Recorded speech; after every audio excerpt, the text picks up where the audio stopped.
Hey friends, and well, let me be honest, probably before this video is over, some of you will consider me as an enemy.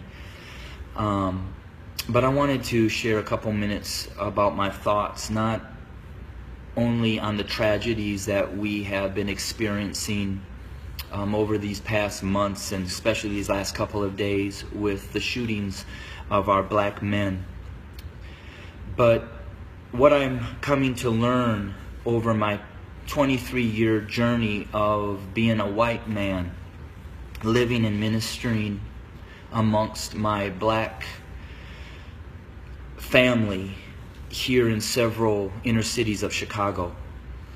And I'm going to speak very black and white because, let's be honest, it's a black and white issue.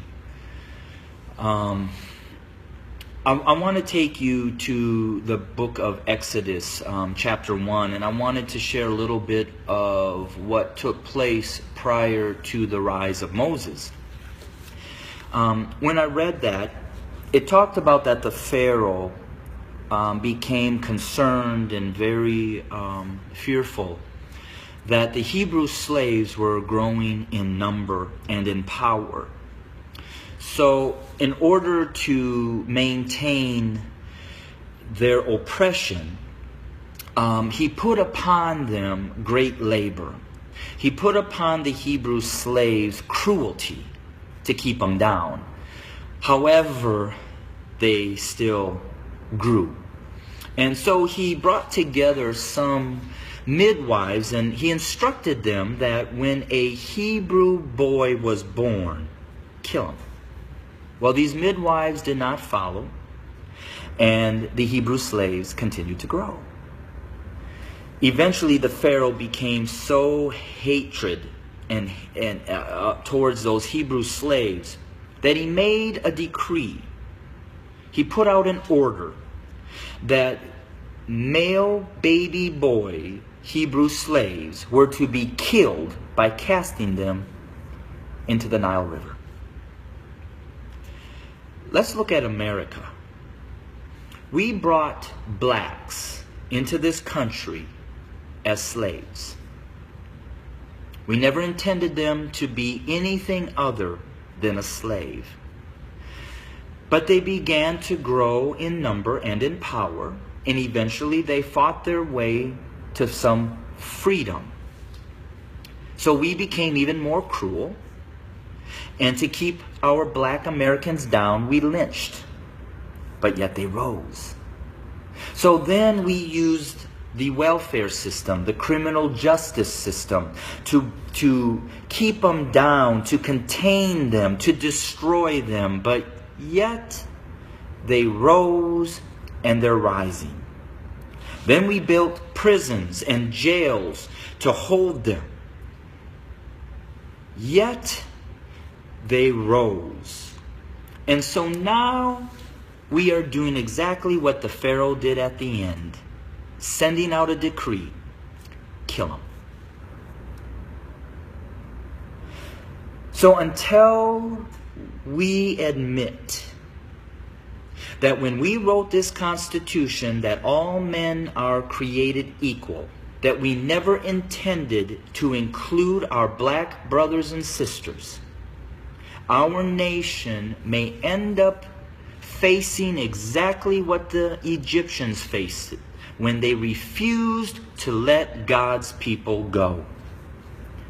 So I'm going to say this to my white fellow Americans, that the bloodshed that is on its way is not on the hands of our fellow black Americans, but is on our hands.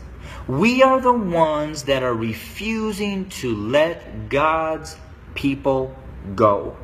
We are the ones that are refusing to acknowledge that we do not value our black brothers and sisters as equal individuals or equal Americans as us white men.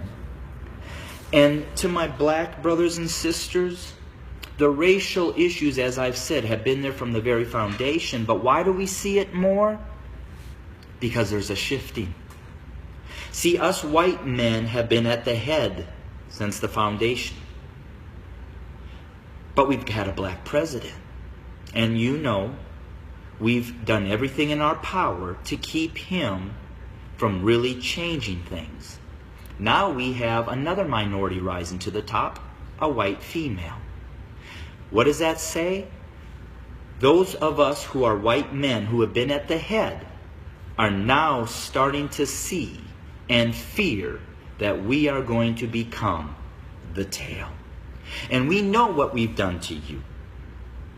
And so now we're fearful that you're going to do to us what we have done to you. But I will say this. I've lived in a black community for 23 years. I've never been treated the way that this country has treated my black Americans. So I call out my white Americans to say we better heed, repent, acknowledge, and change. Because if we don't, I just want to again say this. The bloodshed that we will experience is on our hands, not the hands of our fellow black Americans.